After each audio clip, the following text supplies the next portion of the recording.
Sebenarnya semua itu tergantung hasil ya Mbak ya Mas ya. Jadi orang tuh kadang menyaksikan kemampuan kita karena ya hasilnya belum ada gitu. Tapi saat ada hasil berbicara ya udah berarti semuanya bisa terbukti. Kamu bisa ternyata gitu. Alhamdulillah sekarang kita udah punya 5 cabang untuk Lalala Kidonya. Dan 1 rumah stroller. Saya bikin toko khusus yang menjual kereta dorong.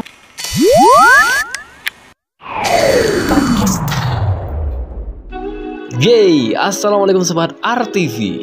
Kali ini RTV punya rekomendasi tempat di mana kalian bisa dimanjain dengan barang-barang baby yang cute banget. Lalala Kido. Lalala Kido udah punya 5 cabang loh dan 1 rumah stroller. Skuy, kita intip dulu yuk cabang-cabangnya. Nah, ini dia. Cabang di Jalan Stadion nomor 51 Pamekasan.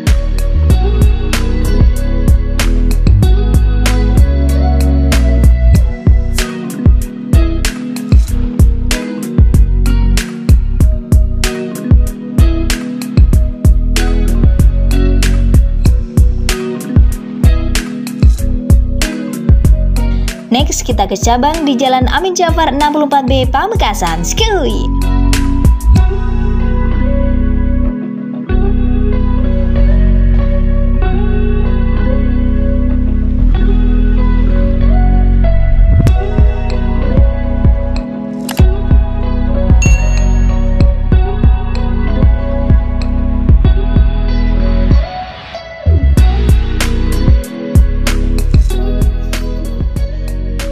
Dan ini nih cabang terbaru di Jalan Mandilaras 11B Pamekasan.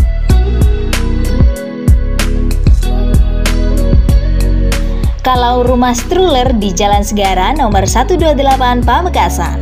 Ini nih tempatnya surga stroller sobat. And you know nih sobat, di kota Sampang juga ada cabang Lalala Kido loh, di Jalan Jaksa Agung Suprapto nomor 90 Sampang.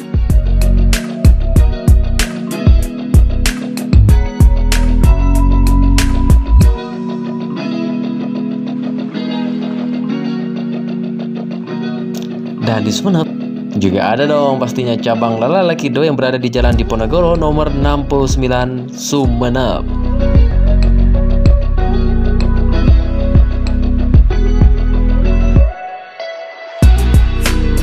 Gimana surganya barang-barang untuk baby nggak sih? Skuy, langsung kita kenalan sama owner dari Lalala Kido. Yuk yuk yuk. Halo, assalamualaikum sobat RTV. Wah, kayaknya seger banget ya. Kalau kita lihat seperti ini, kok Sesuatu yang gemes gemes gitu ya. Kok kayaknya kita ada di surganya anak-anak nih. Siap. Kita ada di mana nih? Wah, kita lagi ada di Lalala Kido. Siapa sih yang nggak tahu sama toko baby ini, perlengkapan semuanya tentang baby di sini ada gitu ya. Assalamualaikum Mbak Intan. Waalaikumsalam Wah. Mbak Astri, Mas Randy. Iya. Ternyata masih muda nih ya. Dan ini nih ya sosok Ini Mbak Intan. kelihatannya aja muda Mbak. Oh gitu. Berarti awet muda dong. Amin. Ya, jadi ini Mbak Intan adalah owner dari Lalala Kido yang menebarkan kegemesan gitu ya di Pamekasan. Jadi lucu-lucu gitu kita lihatnya di sini, ada baju-bajunya gitu. Sebenarnya terinspirasi dari mana sih Mbak merintis usaha kayak gini nih? Awal mulanya ya Mbak ya. Jadi awal mulanya itu berawal dari kegabutan ceritanya. Kegabutan. Jadi waktu itu saya dihadapkan sama kondisi nih, habisnya lulus kuliah, saya ikut suami langsung ikut ke Papua waktu itu. Jadi di Papua itu waktu baru keluar kuliah nih. Jadi namanya otakku masih fresh from the oven ya ceritanya. Tapi di satu sisi saya punya suami yang prefer istrinya gak kerja di kantoran gitu.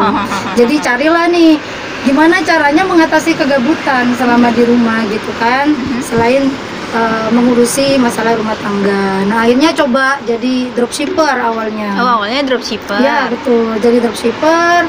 Alhamdulillah mulai jalan, berlanjut jadi seller online. Jadi mulai nih nyicil mula-mula barang dikit-dikit. Waktu itu joinan sama saudaraku. Aku kan kembar nih. Oh, kembar. Ya, kebetulan kembar. Kembaranku ada di Jakarta. Nah, jadi kita bagi tugas. Saya yang bagian pemasaran di online-nya, di Instagram, Shopee, Tokopedia, sama Bukalapak waktu itu. Dia yang bagian mula barang. Nah, jadi barang itu kita stok malah di Pamekasan. Saya di Papua, dia di Jakarta, barang di gitu. stok di Pamekasan. Orangnya di Pamekasan. Berarti di Pamekasan ada yang handle sudah. Yang handle orang tuaku. Gitu. Iya, Kerjasama yang benar-benar. baik ya. Saling menguntungkan lah kayak gitu ya. Iya benar-benar. Jadi setelah itu mulai jalan juga kok yuk kayaknya kita kapan-kapan harus buka offline store nih gitu. Kebetulan saya juga punya suami yang support banget sama istrinya gitu. Alhamdulillahnya di situ. Jadi pas waktu kita punya keberanian ya kita dikasih jalan. Jadi pertama itu berani dulu aja gitu. Ya berani dulu. Terus kita nih dihadapkan sama satu kondisi lagi. Kita gak punya privilege nih. Saya juga bukan orang berada, suami juga bukan orang berada. Kita gak punya privilege itu. Gimana caranya? Ya udah, Bismillah ambil bank dulu. Ambil bank, kita nekat ambil bank gitu kan. Ambil bank. Akhirnya mau buka belum selesai lagi. Masih ada masalah lagi nih, Mbak. Dari orang tua. Dari orang tuaku sama orang tua suami. Kalau dari orang tuaku, karena memang backgroundku jauh banget ya dari baby shop. Aku lulusan S2 kimia. S2 kimia. Iya betul. Dari kimia terjunnya langsung ke bisnis gitu ya. Iya betul. Jauh banget gitu kan. Dari A ke Z udah berbanding terbalik banget gitu. Jadi Umi itu sampai bilang, kamu itu nak kalau cuma buka toko gak perlu sekolah-sekolah sampai S2 mesti. awalnya gitu kan. Kalau dari keluarga suami tuh sempat ada kegagalan, pernah bisnis, jadi ada kekhawatiran anaknya juga gagal dalam berbisnis gitu. Namanya orang tua yang paling ditakutkan kan mesti ada kegagalan gitu dari anaknya. Tapi Bismillah aja kita berdua saling support gitu. Saya dapat izin dari suami, ya udah Bismillah kita buka. Awalnya buka di mana? Ya, di mana tuh? Awalnya itu di yang Jalan Stadion. Jalan Yang- Stadion. Oh iya yang di Jalan tahu, Stadion yang di itu Jalan Mas, itu kan Stadion. rumah saya paksakan jadi toko karena modelnya bener-bener ini banget itu, bener-bener ngepres banget dan ya udah Bismillah kita buka di sini. Makanya orang kan awal-awal hari pertama buka, wah saya seneng banget tuh omsetnya satu hari 3,5 juta gitu kan. Satu hari pas opening itu saya gini sama suami, kalau ini tiap hari gitu kan sebulan kita udah lumayan tuh gitu kan. Ternyata hari kedua itu cuma yang masuk 1 orang, 2 orang gitu. Jadi memang hari pertama itu notabene yang masuk itu orang-orang terdekat, teman-teman, keluarga, sebagai bentuk support mereka sama kita gitu kan. Jadi memang kita gak bisa mengandalkan untuk selalu orang-orang terdekat kita yang membeli barang-barang. Gak mungkin kalau sekarang beli, besok beli, lusa beli gitu kan. Jadi emang harus mengandalkan diri sendiri, gimana caranya untuk selalu memperbaiki setiap harinya gitu. Itu awal 2012, September, akhir 2018 sih. 2018 buka yang di stadion, terus 1 tahun berikutnya kita beranikan buka yang di Sumeneb. Di Sumeneb ya 2019. Itu nama awal pertama kali buka namanya Lalala Kido. Nah itu terinspirasi dari mana itu namanya? Kau unik banget ya. Iya, banyak yang bilang franchise bener. Dikiranya franchise gitu Iya, karena iya. sudah ada di mana-mana sekarang. Alhamdulillah ya. Jadi inspirasinya itu kita simpel waktu itu, Bang.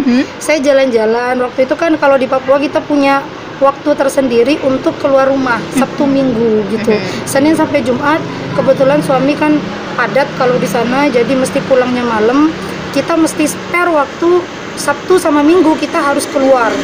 Entah mau kemana aja, cuman keliling aja, keliling kemana nggak ada tujuan, udah jalan-jalan aja. Nah kita malah banyak inspirasi tuh karena jalan-jalan itu. Oh gitu. Nah, Dari iya jalan. betul. Dari situ kita suami bilang nih, kalau suatu saat nih kita punya bisnis, kita buka baby shop gitu. Namanya apa ya? Dia bilang gitu kan.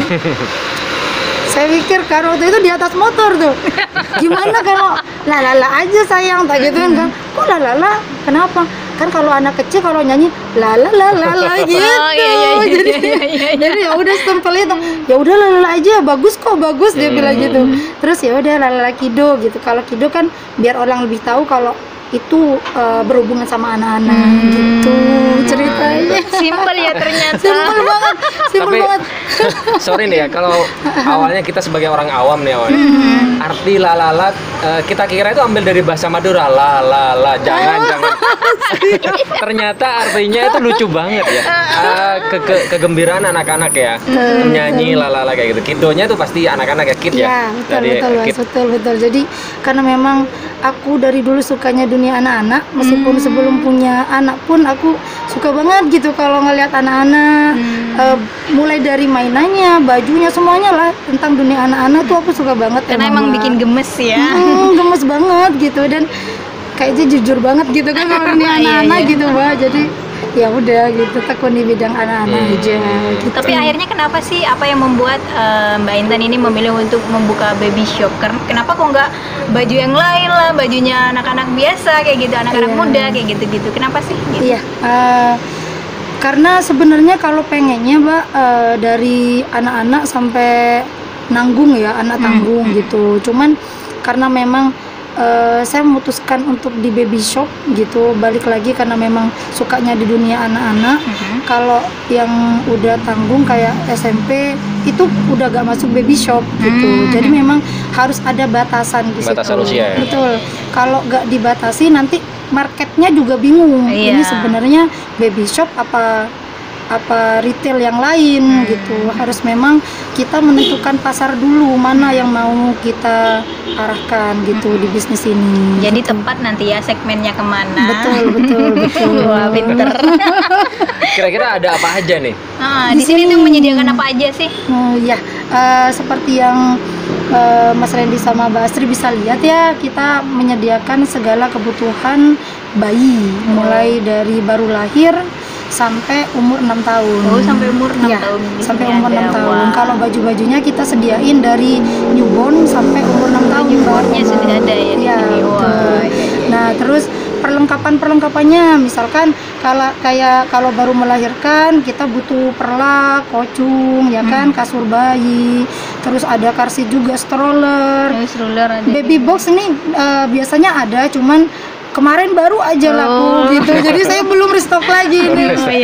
Betul, kalau baby box memang restocknya harus gak bisa banyak-banyak, gitu, tempatnya gak muat. Wah, jadi di sini juga apa ya, lengkap banget gitu ya. Insya di sini Allah, ada banyak banget, mulai dari botol susu juga ada juga ya. Betul, susunya juga ada semuanya. Jadi ini bisa dibuat nggak cuma buat orang-orang yang punya baby, tapi buat gift juga bisa ya di sini. Biasanya memang untuk yang ngadoin ya, yang mau ngasih kado ke temennya atau ponakannya juga bisa gitu. As far as I know ya, kalau I think kamu itu suka dengan berbisnis ya. Sampai sekarang ada berapa banyak cabang nih? Iya. Alhamdulillah sekarang kita udah punya 5 cabang untuk Lalala Kidonya. 5 cabang, keren ya. Dan masih jauh banget. Dan 1 rumah stroller. Saya bikin toko khusus yang menjual kereta dorong. Iya, saya tahu ya, di Jalan Segara bukan? Betul, keren banget. Iya, karena itu kayaknya tempat pertama yang strollernya tuh dibilang lengkap gitu. Siap, Di Pamekasan ya. alhamdulillah.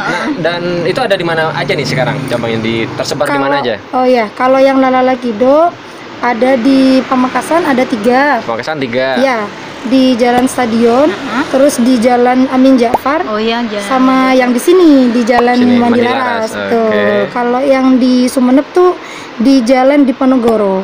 Jalan Diponegoro di Sumeneb ya. Betul, nomor 69. Kalau yang di Sampang Jalan Jaksa Agung Suprapto. Jalan Jaksa Agung Suprapto. Wah.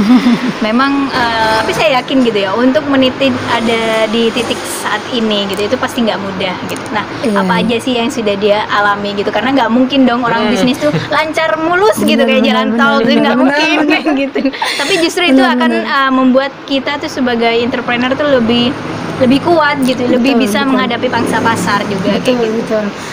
Kalau bicara masalah suka duka ya Pak ya, suka duka dalam berbisnis ya pasti banyak banget. Apalagi saya sama suami juga nggak punya background pengusaha, jadi istilahnya tuh nggak ada yang bisa jadi guru gitu Mbak. Kalau misalkan ada background pengusaha kan enak, dari bisa bapaknya belajar bisa gitu ya. ngajarin atau dari siapanya. Nah ini kita benar-benar sama-sama belajar dari nol.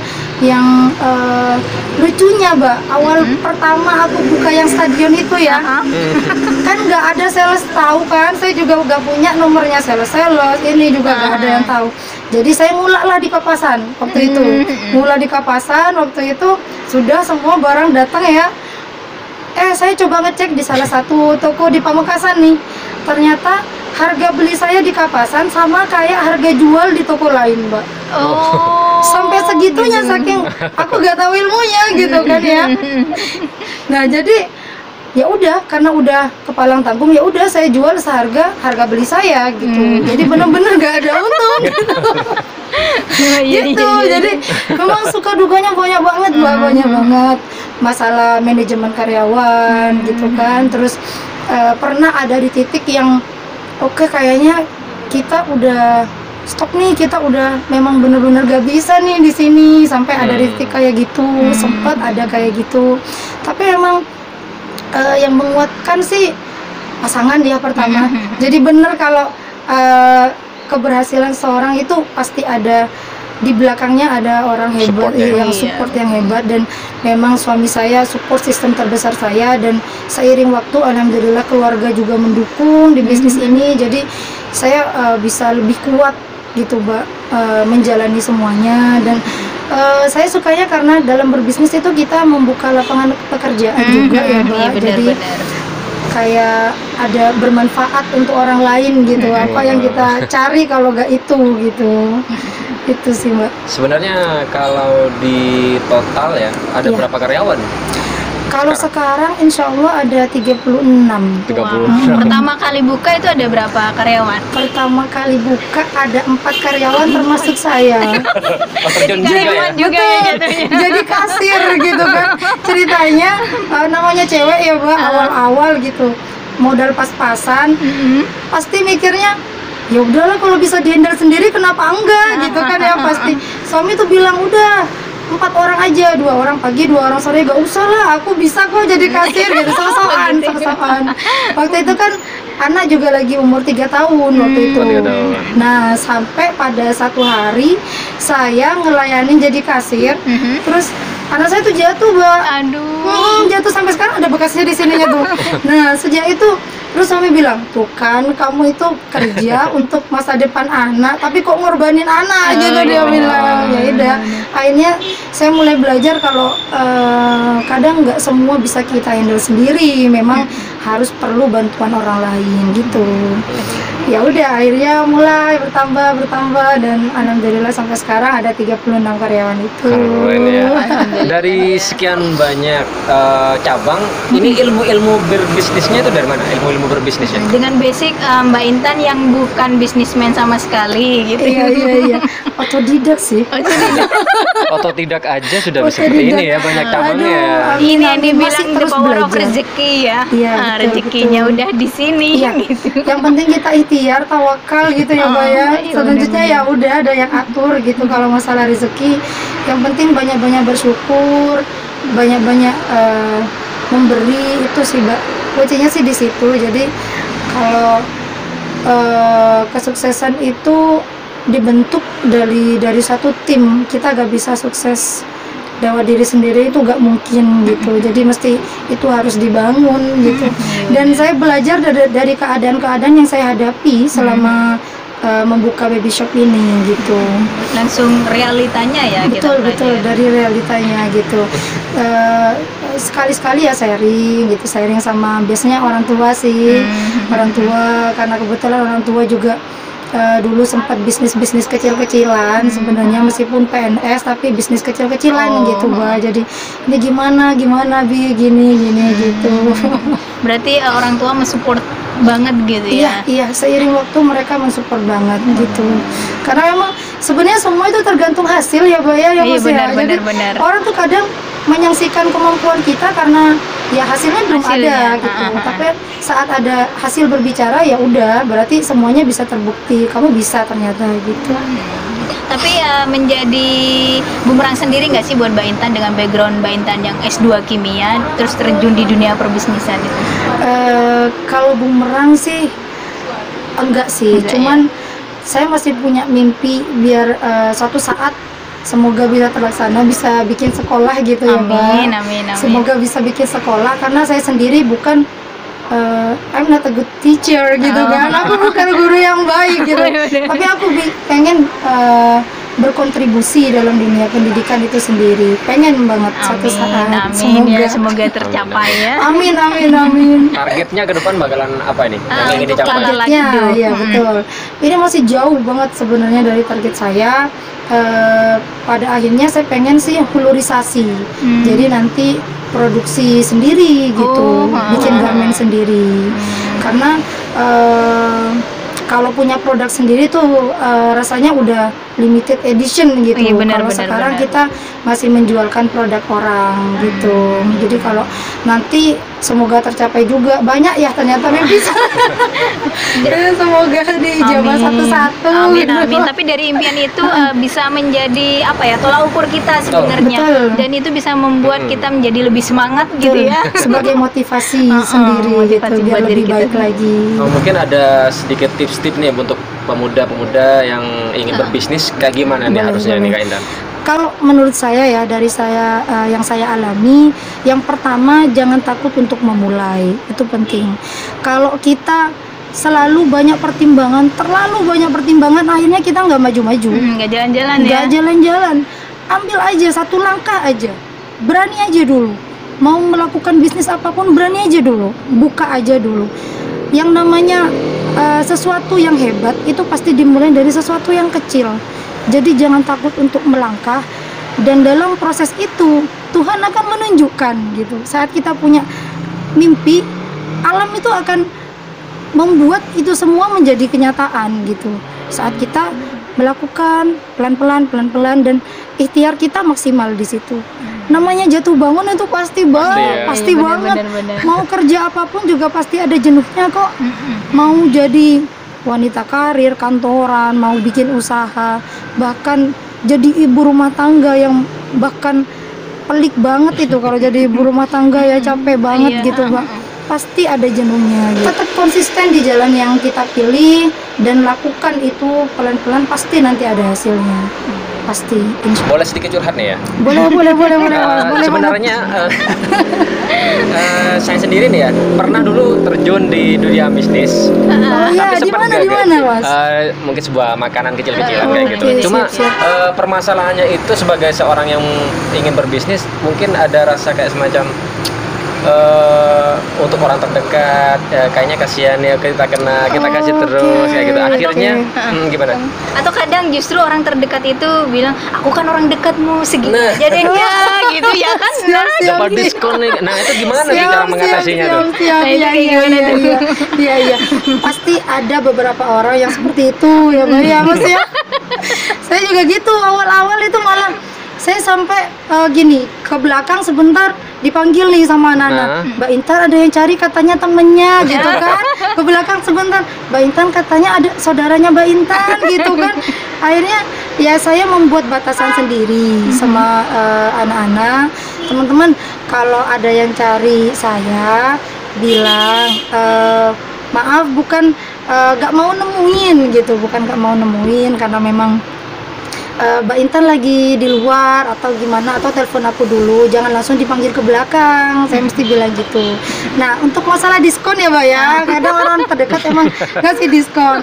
Kalau buat saya sih memang kalau saudara sendiri saya kasih diskon, tapi diskonnya itu lewat kartu member. Oh gitu. Jadi di sini ada membernya juga. Ada kartu member. Kita ada gold member sama platinum member. Jadi kalau orang deket tuh saudara, jadi diskonnya tuh saya kasih kartu member ya. Kalau belanja pakai aja. Jadi mau belanja kapanpun ada aku atau enggak, tetap bisa dipakai kartu membernya. Jadi emang harus ada trik-trik yang ada. Pintar ya Mbak Intan ini ya. Solusinya juga, jadi bukan gini ya, ibaratkan kita mau berbaik hati, dikena diskon terus nanti bukan jatuh bangun, tapi jatuh. Betul. Tapi mending apa ya? Berbisnis tetap jalan, tapi juga sedekahnya kita, diskonnya kita tetap jalan juga. benar, Nah, dengan cara member itu ya salah satu tipsnya ya. Betul. Keren, Nah, untuk kalau di Lalalakido sendiri caranya untuk gabung jadi membernya tuh kayak gimana sih yang tadi itu Mbak? Untuk dapat member card ya. Jadi gold card itu biasanya saya kasih kalau minimal belanja 500.000. Oh, gold card. Ya, untuk gold cardnya. Nah, untuk yang platinum itu biasanya akumulasi belanja udah 3 juta. Jadi baru saya kasih yang platinum card gitu. Karena Oke, beda juga untuk diskonnya. Kalau yang platinum tuh sampai 10% gitu. 10% lumayan kalau ya lumayan. Belum lagi kalau ada potongan-potongan, kan ada event-event tertentu kita ngadain giveaway, kita ngadain kasih voucher, kita ngadain apa gitu. Iya. Emang harus ini ya, selalu ngikutin perkembangan zaman, Mbak. Benar, Kalau nggak benar, gitu. benar. Betul harus selalu up to date gitu. Mungkin ada kalimat nih buat yang nonton, kenapa harus Lalalakido? Kenapa harus Lalalakido? Kita emang bukan baby shop yang ini ya, yang terbesar gitu di Indonesia gitu. Tapi saya pastikan kalau kesini bunda-bunda juga kakak-kakak juga pasti akan mendapatkan pelayanan yang terbaik dari kami, dan barang yang kami jual gak KW-KW gitu, dengan harga yang terjangkau pastinya. Iyalah, buat anak kok KW ya. Iya, betul. Jadi iklan gitu. Oke, terima kasih buat Kak Intan ya udah berbagi pengalaman, dan kita saya juga makasih ini. betul sama-sama, dan kita juga bisa tahu nih tentang berbisnis ya kan, TV bisnis, ilmunya. Terima kasih juga. dan terima kasih sudah menyempatkan waktu untuk berbagi pengalaman ya. Siap. Dan buat sobat RTV yang nonton, terima kasih juga, dan see you in the next video. Bye bye. Assalamualaikum warahmatullahi wabarakatuh. Terima kasih.